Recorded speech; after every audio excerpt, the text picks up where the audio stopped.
kita masuk pada topik karya ilmiah ya, penulisan karya ilmiah. Nah, sebelum kemarin kita bongkar apa sih karya ilmiah ini ya. Bedanya karya ilmiah dengan tulisan jurnalistik dan lainnya tentu sangat berbeda ya. Jurnalistik atau tulisan-tulisan yang di kolom atau di majalah itu sangat berbeda dengan karya ilmiah. Karena persamaannya ada, yaitu sama-sama mengambil sumber dari sumber yang terpercaya, tetapi belum tentu valid ya. Nah, kalau karya ilmiah sumbernya terpercaya dan valid dan harus sudah diterbitkan di jurnal-jurnal sebelumnya ya. Nah, itu yang sumber-sumbernya, atau sumber primer yang kita ambil dari sumber utama dari satu penelitian. Nah, itulah bedanya karya ilmiah dengan karya jurnalistik. Nah, apa saja isi-isi karya ilmiah? Mungkin kita lihat di sini.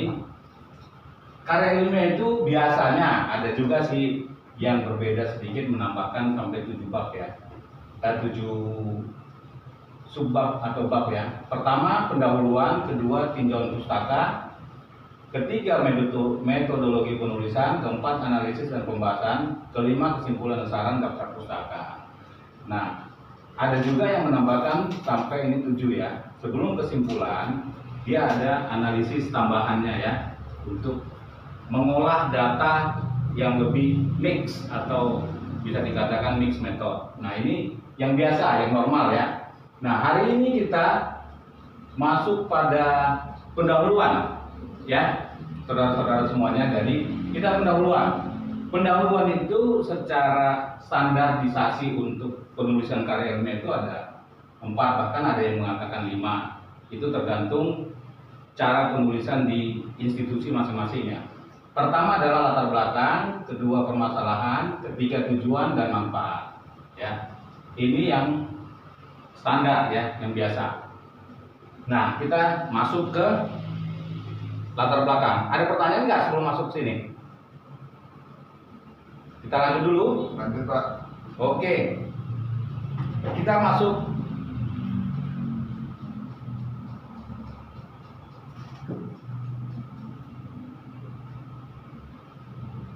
Aku pikir latar belakang ini ya, ini tadi yang kita sudah sampaikan ya. Pertama, latar belakang ini sebenarnya hanya untuk menjelaskan apa dan mengapa tema topik judul karya ilmiah dipilih. Jadi menjelaskan apa dan mengapa, apa yang mau dibahas, mengapa itu dibahas ya. Dia dirangkum dalam satu judul ya. Nah, identifikasi masalah ini adalah kemungkinan masalah yang timbul dari topik karya ilmiah yang kita pilih ya. Kemungkinan masalah. Nah, yang pertama tadi menjelaskan apa dan mengapa topik itu. Kemudian masalahnya apa ya. Masalahnya harus ada kalau untuk membahas karya ilmiah. Kemudian kita batasi masalah itu. Kenapa harus dibatasi? Karena supaya tidak terlalu lebar. Sementara penelitian dalam karya ilmiah ini terbatas pada waktu, biaya, tempat, lokasi ya. Jadi harus dibatasi. Misalnya kita meneliti di perusahaan A bisa berbeda dengan perusahaan B. Jadi kita batasi, harus dibatasi masalahnya supaya tidak melebar. Karena nanti akan terjadi permasalahan berikutnya di tempat A begini, tempat B begitu. Nah, ini kan menjadi satu perdebatan nantinya. Makanya batasi bahwa permasalahan itu ada batasan-batasannya. Kemudian kita rumuskan masalahnya. Rumusan masalah maksudnya bukan membuat satu rumusan formula, tetapi membuat apa-apa saja pertanyaan-pertanyaan yang timbul dari masalah tersebut ya. Ini perumusan masalah. Jadi kembangkan dari Setelah masalah dibatasi, kembangkanlah pertanyaan-pertanyaan. Misalnya ada 4 pertanyaan, 2 pertanyaan, 3 pertanyaan. Nah, sekarang ada pertanyaan juga lagi ya sebelum kemarin. Apa beda penulisan karya ilmiah untuk S1, S2, S3? Nah, di sini salah satu kuncinya. Ya. Untuk S1 minimal pertanyaan itu ada 2. Ya, 2 sudah cukup. Nah, kalau di S2 biasanya ini minimal ada 4 sampai 5 pertanyaan. Nah, di S3 minimal 7. Ini salah satu pembeda dari karya ilmiah untuk level S1, S2, dan S3. Saya kembali mundur sedikit. Nah, sementara untuk menuliskan karya ilmiah di S1, ini latar belakang dan identifikasi masalah itu di S1 biasanya bisa replika karya ilmiah orang lain bisa, tetapi berbeda di pembatasan, yaitu tempat penelitiannya yang berbeda. Tetapi ininya boleh sama, boleh.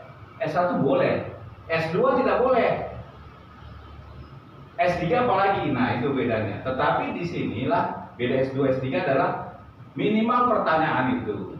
Pertanyaan di S2 itu minimal 5. Kalau di S3 7 ya. Nah, kalau di S1 2 cukup. Nah, yang ini tadi perbedaannya sudah jelas ya. Kalau nanti ada pertanyaan boleh sambil saya menerangkan ditanyakan ya, saudara-saudara semuanya. Nah, tujuan dan manfaat karya ilmiah ini penting. Jadi banyak sekali kesalahan-kesalahan teman-teman atau yang dulu-dulu ya menuliskan skripsi, tesis, disertasi itu ini bukan utama bagi mereka. Padahal utama itu adalah di sini tujuan dan manfaat karya ilmiah. Buat apa menulis karya ilmiah? Nah, di sini harus dirumuskan. Ya, tujuannya harus konsisten. Jadi nanti tujuannya itu adalah apa? Sebenarnya tujuannya adalah menjawab pertanyaan yang ini. Jadi ini alurnya nih ya, alur berpikir menyusunnya, pendahuluan. Tujuan ini adalah menjawab. Jadi cukup dengan menarasikan tujuan dari penelitian adalah menjawab pertanyaan dari permasalahan yang timbul, yaitu 1, ini apakah ini begini-begini, untuk menjawab ini. Nah, jadi tujuan dan manfaat, tujuan dari penulisan karya ini adalah menjawab pertanyaan-pertanyaan. Nah, ini yang kadang-kadang suka salah ya. Tujuannya untuk mendapatkan bogono begini panjang ya, terlalu panjang. Nah, tujuan penelitian ini adalah untuk menjawab pertanyaan-pertanyaan berikut. Ya. Nah, manfaatnya jelas ya. Manfaatnya adalah sebagai referensi organisasi yang diteliti tadi dalam menjawab pertanyaan-pertanyaan ini. Manfaatnya sebagai referensi ya, rujukan. Jadi itu kata kuncinya. Tujuan dan manfaat itu harus dituliskan seperti itu. Nggak usah melebar panjang, menarasikannya terlalu banyak, yang akan timbul mispersepsi terhadap mengapa menulis karya ilmiah ini. Sebenarnya ini ya tujuannya karena ada masalah latar belakang, terus diidentifikasi, terus dibatasi masalahnya, kemudian buatlah pertanyaan-pertanyaan penelitian, baru tahu tujuan dan manfaatnya ya. Sampai di sini. Kalau ada pertanyaan silakan ya. Metode pencarian permasalahan. Nah, ini penting. Ya, kalau tidak ada masalah, buat apa meneliti? Ya, buat apa membuat karya ilmiah kalau tidak ada masalah? Nah, mencari permasalahan itu secara simpelnya adalah begini, ya. Kondisi aktual yang terjadi, misalnya kita meneliti, katakan topiknya ini yang lagi seru ya. Kalau topik itu banyaknya swalayan ataupun hipermart seperti itu ya, yang bangkrut. Ya. Nah, kondisi aktualnya apa? Banyaknya swalayan yang bangkrut. Nah, keinginan idealnya apa? Seharusnya kan swalayan ini dan hipermart seperti itu ya, dari dulu existing. Ya, orang berlomba-lomba datang ke sana selain daripada membeli barang seperti rekreasi. Tapi kenapa bangkrut? Nah, ini fenomenanya ya. Kondisi aktual itu adalah fenomena yang terjadi. Nah, sementara ini seharusnya keinginan ideal. Nah, inilah ada gapnya. Mengapa itu terjadi? Itulah yang menjadi permasalahan, ya, permasalahan yang mau diteliti. Oke, jadi suatu gap atau celah antara kenyataan aktual dan keinginan ideal yang dikehendaki. Seharusnya begini, yang terjadi begini. Inilah gapnya. Inilah latar belakang masalah kita itu ada di sini. Inilah yang mau diteliti. Kenapa?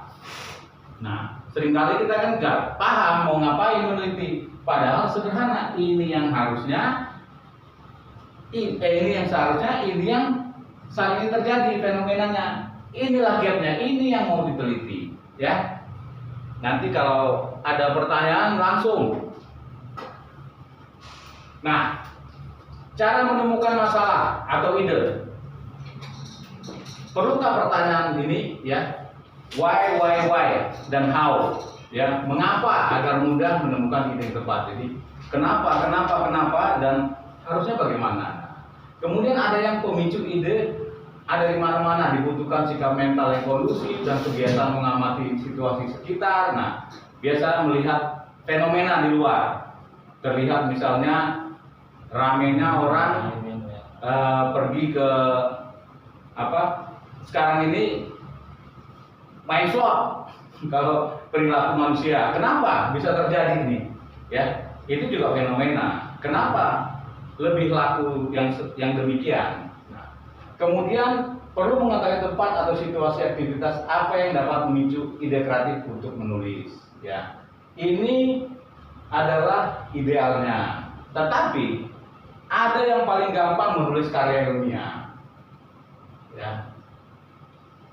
Maaf ya kalau tulisan saya bekas calon dokter yang nggak jadi ya. Nah, pertama orang tidak tahu bahwa setiap penulisan karya ilmiah yang sebelumnya itu ada namanya keterbatasan, ya kan? Keterbatasan penelitian. Nah, keterbatasan penelitian terdahulu atau skripsi, tesis, disertasi yang terdahulu memiliki semuanya akan ada ditulis keterbatasan, ya. Nah, keterbatasan itu adalah celah buat kita untuk melakukan penelitian lanjutan. Nggak perlu melakukan ini pun boleh. Apa ide kita adalah melanjutkan penelitian terdahulu. Apa keterbatasannya itu? Boleh kita lanjutkan. Ya, nah ini penting. Jadi karya ilmiah itu selain daripada melihat fenomena yang terjadi, ya, kemudian mulai keterbatasan. Dan satu lagi yang jarang dilakukan orang, pra-riset. Ngambil data dulu.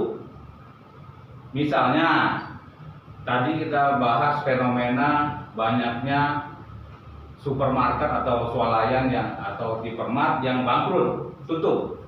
Kita wawancara aja dulu kepada misalnya supermarket atau swalayan A. Ya, apa yang terjadi di sana? Nah, kita pra-riset, ambil data. Ternyata di sana, misalnya, kenapa para pelanggan sudah tidak datang lagi kemari yang biasanya ramai? Nah, mungkin dia mengatakan adanya banyaknya sekarang e-commerce, ya, banyaknya platform online yang lebih murah. Ya, yang kedua ada yang mengatakan perilaku sekarang generasi apa nih? Generasi milenial saat ini ya. Nah, generasi sekarang lebih suka melakukan sesuatu aktivitas dengan gadget, ya. Nah, dia belanja pun pakai gadget. Nah, tidak suka lagi melakukan perjalanan yang mungkin 100 meter aja udah malas ya. Nah, jadi generasi saat ini sukanya gadget. Nah, kemudian tadi kan ada e-commerce atau dengan kata lain persaingan harga yang kalah ya. Swalayan kalah dengan platform online ya. Nah, ini generasi gadget. Yang ketiga apa mungkin ada ide? Experience. Ya? Experience. Ya. Nah, kan ini pra-riset. Nah, kemudian dari pra-riset ini kan ada 3 variabel ya. 3 variabel ini bisa kita buat nantinya. Misalnya ini yang mau diteliti kan ini nih. Bangkrut, bahasa ininya apa ya? Bangkrut ya. Bangkrut swalayan ya. Nah, faktornya ada 3 nih ya. E-commerce, harga, generasi gadget, penyebabnya ya. Generasi gadget dengan experience. Nah, dampak dari bangkrutnya swalayan apa? Bisa aja kita buat satu lagi nih penyebabnya. Misalnya dengan bangkrutnya swalayan, apakah mungkin UMKM meningkat? Mungkin.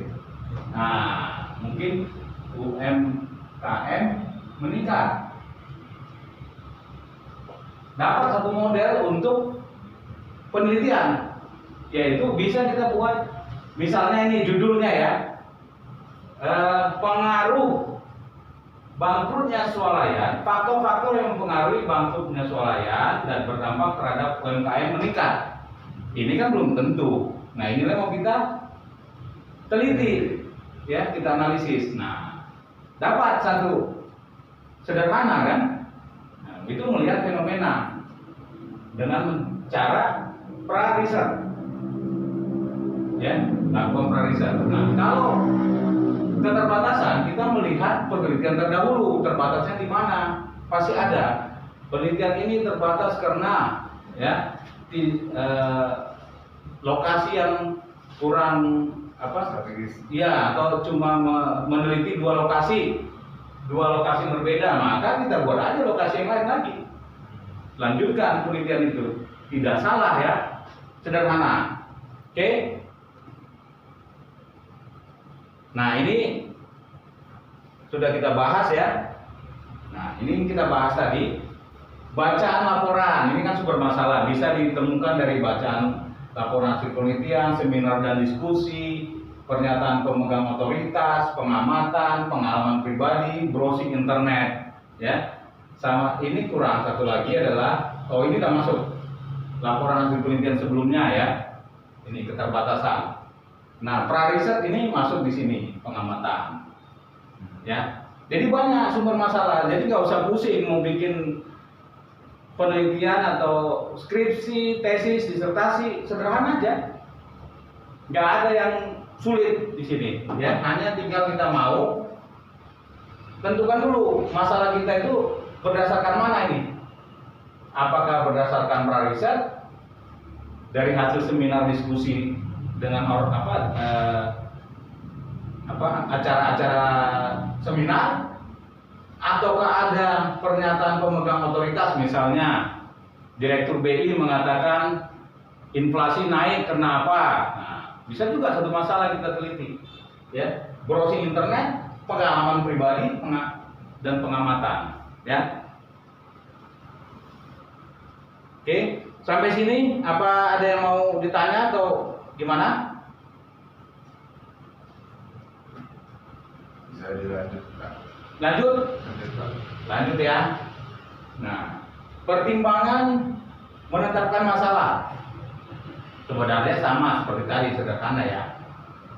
Apakah itu bermanfaat? Masalah itu bermanfaat nggak kalau dipecahkan? Kalau dianalisis nanti ada hasilnya, terus mempunyai kemampuan nggak kita untuk memecahkan itu? Apa? Ya, menarik nggak? Kalau nggak menarik nggak usah ya. Spesifik nggak? Ya, atau terlalu luas? Nah, memberikan inovasi, datanya bisa diperoleh nggak? Misalnya kalau data KPK kita meneliti ya mungkin sulit ya.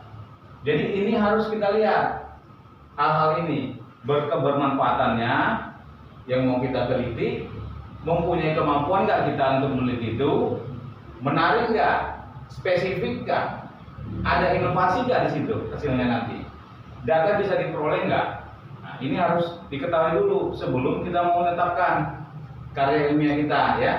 Oke, sampai di sana. Nah, ini kita bisa lihat indikator masalah ya. Pertama, cukup penting dan menarik minat untuk diselidiki dan dibahas. Tadi sudah disampaikan seperti gambar tadi ya. Masih ada dalam jangkauan peneliti. Ya. Peneliti mempunyai kemampuan artinya ya. Belum terpecahkan seluruhnya atau sebagian. Tadi masih ada keterbatasan penelitian sebelumnya ya. Mengungkap masalah dengan bahasa yang ringkas ya. Harus orisinil dan aktual. Oke. Kemudian harus bernilai menyangkut kepentingan umum dan vital. Oke. Contoh, ini kalau tadi kita di bidang marketing, ini di bidang pendidikan. Contohnya itu mengapa pendidikan selalu menjadi isu yang sering dibicarakan? Faktor apa saja yang berpengaruh terhadap kualitas pendidikan? Nah, ini bla bla bla ya. Pendidikan tingkat yang paling krusial. Apa saja yang bisa menjadi sumber pembiayaan pendidikan? Nah, ini masalah-masalahnya. Kalau kita tadi kenapa bangkrutnya swalayan dan dampaknya apa? Justru bisa positif. Benar nggak ini? Ini mau kita teliti. Apakah benar UMKM meningkat dengan bangkrutnya swalayan? Kita nggak tahu. Ya, ini hanya model yang akan mau kita teliti kebenarannya. Oke? Next ya. Nah, ini tadi yang tentang pendidikan. Kebetulan contohnya ya, tentang pendidikan. Nah, pembiayaan perguruan tinggi ada jalur khusus, mahal, diskriminasi ya. Ini faktor-faktor yang terjadi mengapa pembiayaan perguruan tinggi itu tinggi ya. Adanya PT BHMN ini untuk perguruan tinggi negeri ya, dan membebani masyarakat. Nah, tetapi perguruan tinggi itu sebenarnya aset intelektual ya. Nah, kalau ini dibuat murah, apakah ini terjadi meningkat sebagai aset intelektual? Ini satu pertanyaan juga. Nah, inilah yang harus dianalisis. Apakah memang biaya perguruan tinggi harus mahal supaya intelektual kita meningkat? Nah, itu perlu dianalisis, bukan menjadi opini ya. Karya ilmiah itu bukan tulisan jurnalistik yang bisa juga merupakan opini. Kalau karya ilmiah adalah faktual, valid ya. Makanya kita harus meneliti. Memang ada yang bilang kalau mau bagus harus mahal. Nah, tapi betul nggak? Nah, itu harus diteliti. Itulah karya ilmiah.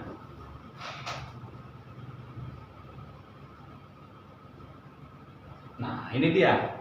Dalam dunia pendidikan, dana penting nggak? Sumber-sumber dana bagaimana? Penelitian sebagai sumber dana dan bagaimana sosialisasinya, ini penting kita lihat ya tujuannya. Ini contoh-contoh ya, mau pakai yang mana terserah ya, sesuai dengan bidang kita masing-masing. Dana penting, menunjukkan pentingnya dana bagi proses penyelenggaraan pendidikan tinggi, terutama yang berkualitas. Ini kan satu sumber yang mengatakan seperti ini. Tapi benar nggak sumber yang mengatakan ini? Itu yang mau kita teliti nantinya. Sumber dana bagaimana? Menemukan beberapa sumber dana yang bisa dikeluarkan oleh perguruan tinggi. Menunjukkan bahwa penelitian dan hasilnya dapat diberdayakan sebagai salah satu sumber dana. Nah, melakukan penelitian bahkan menjadi sumber dana, menghasilkan dana, menghasilkan profit. Nah, sosialisasinya merangsang peneliti di perguruan tinggi untuk mencari dan membuat produk yang layak jual. Itu caranya ya. Ini penelitian. Nah, ini kita lihat merumuskan latar belakang yang tadi ya. Pertama, ini akan lebih menjelaskan bahwa jelaskan kondisi saat ini tentang masalah. Tadi sudah ya. Ini adalah fakta yang terjadi saat ini. Fenomenanya apa? Kalau di sini tadi kita lihat bahwa bangkrutnya banyak bangkrut swalayan. Ya, ini yang terjadi. Jelaskan kondisi ideal yang seharusnya. Seharusnya apa? Seharusnya swalayan itu makin besar. Dari dulu sudah rame, kok tiba-tiba fenomenanya bangkrut? Ada apa? Kan gitu. Perubahan faktor-faktor apa yang menyebabkan? Nah, masukkan ide original Anda mencapai kondisi ideal tersebut. Idenya apa? Ini tadi ya. Banyaknya e-commerce, generasi gadget saat ini, experience dan lain-lain kalau ada ya. Nah, ini ide kita. Ide original kita ini. Nah, kalau faktanya adalah bongkaran bangkrutnya swalayan dan UMKM meningkat. Ini dampaknya yang kita duga, hipotesiskan. Ini adalah pemikiran kita, original pemikiran kita. Benar nggak ini? Nah, ini yang mau diteliti. Ada nggak pengaruh ini terhadap ini? Ada nggak? Nah, itu yang mau diteliti ya.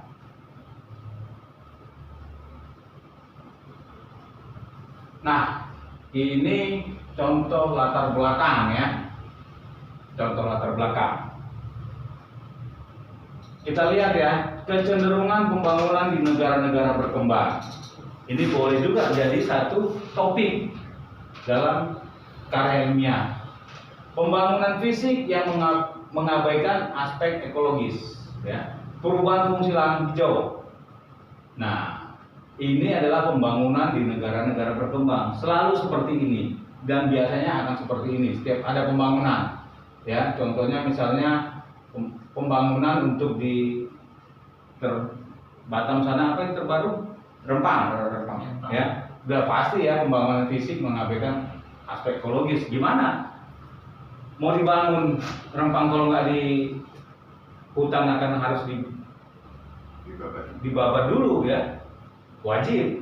Nah, perubahan fungsi lahan hijau kan terjadi. Ini adalah kebiasaan dan kecenderungan ya pembangunan. Dampak negatifnya, ruang terbuka hijau menyempit, pencemaran udara meningkat, suhu udara meningkat, penurunan kualitas udara, social cost tinggi, ya. Itu sudah pasti, karena dia akan menjadi satu perkotaan atau satu kawasan yang modern yang lebih mahal ya. Nah, ini dampak negatif. Tapi kalau tidak dilakukan bagaimana? Negara tidak berkembang. Nah, makanya dilakukanlah penelitian. Apakah benar ya ini bisa menjadi negatif atau positif sebenarnya? Nah, ini dilakukan penelitian, bukan opini. Kalau jurnalistik akan beropini sesuai dengan pendapat si A, si B, atau si C.